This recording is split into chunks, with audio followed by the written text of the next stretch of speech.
At a press event on Tuesday, President Biden spoke about the impending arrival of Hurricane Ian. The hurricane made landfall in Cuba and is heading towards Florida. Biden said that experts say that Ian could, quote, be a very severe hurricane, life-threatening and devastating in its impact. The Biden administration has approved Florida's request for emergency assistance, and FEMA has deployed personnel to Florida.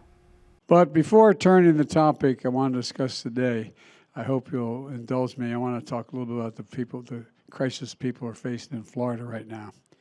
Hurricane Ian made landfall in Cuba this morning as a Category 3 storm. Florida is now preparing for the hurricane to make landfall. Forecasts can change, but for now, the experts say this could be a very severe hurricane, life-threatening and devastating in its impact. So I want to be clear about two main messages. First, my administration is on alert and in action to help the people of Florida. I've approved Florida's request for emergency assistance immediately upon receiving it from the governor when they received it.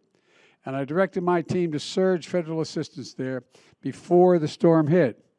FEMA has already deployed 700 personnel to Florida, and the governor has activated 5,000 state National Guard with another 2,000 guards coming from other states. FEMA is also proposing and pre-positioning 3.5 million liters of water, 3.7 million meals, and hundreds of generators. I just spoke this morning with the areas that are likely to be hit, the mayors of Tampa, St. Pete, and Clearwater. All of them are in the storm's path, and they're focused on the safety of their communities, and they're doing everything they can to get people out of harm's way. I told each one of them in my conversation separately, whatever they need, I mean this sincerely, whatever they need, contact me directly, and they know how to do that. I have a lot of personnel down there already. We're here to support them in every way we can. Second thing I'd like to mention is the citizens in the potential impact area should obey the instructions of local officials, evacuate when ordered, and be prepared for the storm when it comes. And evacuations have already been called for, and apparently they're going along in a fairly orderly way in each of the three cities. Your safety is more important than anything, and I know our hearts are with everyone who will feel the effects of this storm, and we'll be with you every step of the way. We're not going away. And as we prepare for Ian's landfall in Florida, I remain focused on helping Puerto Rico recover from the aftermath of Hurricane Fiona.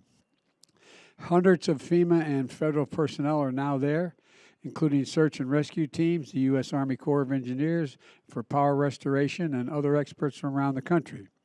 FEMA has already distributed $40 million in direct assistance to survivors to help them begin to rebuild their homes, and FEMA also is providing $700 in direct assistance to families displaced from their homes to meet critical needs of food, first aid, prescriptions, and baby food and fuel now.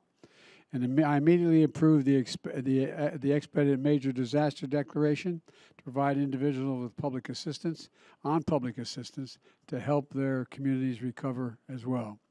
This declaration will get federal resources out quickly and help people start to rebuild their lives. They've been through a rough period since the last hurricane.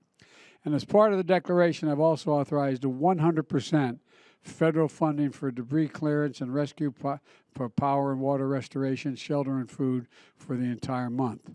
And to the people of Puerto Rico who are still reeling from Hurricane Maria 5 years later, we're with you and we're moving forward with you, and we're not going to go home till it all gets done.